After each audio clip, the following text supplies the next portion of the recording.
Okay, in the previous video, for calculating the value of this polynomial for x equals to 13,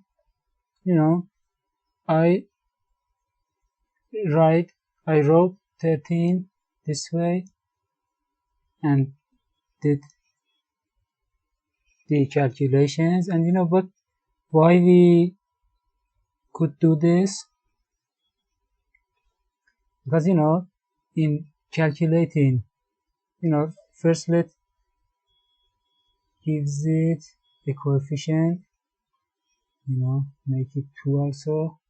It's a new polynomial. Okay, so in order to calculate it for x equals to 13, we first multiply the coefficient of this by 13, okay, which is 10 plus 3,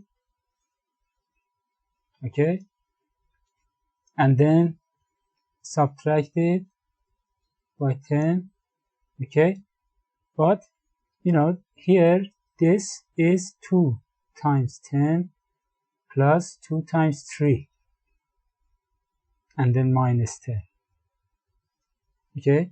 That's what I did in the previous video.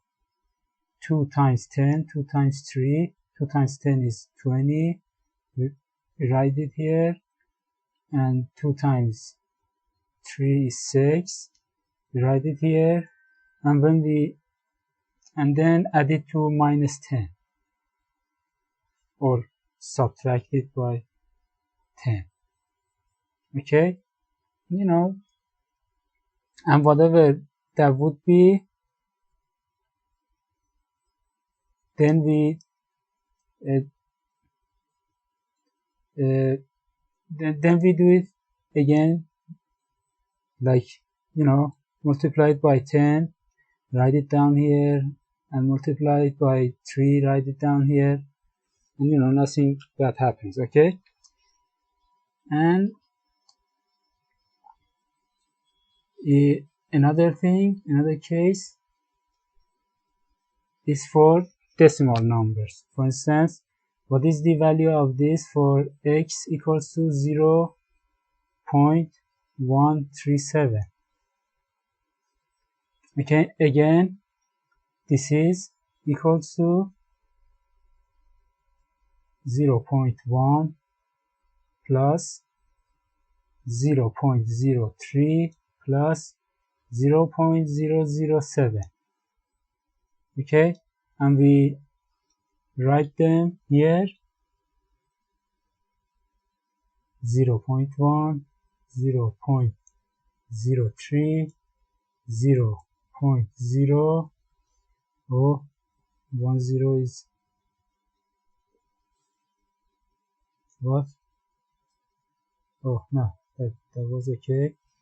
1007, okay, 207, and we do like the calculating, like the previous calculation, okay.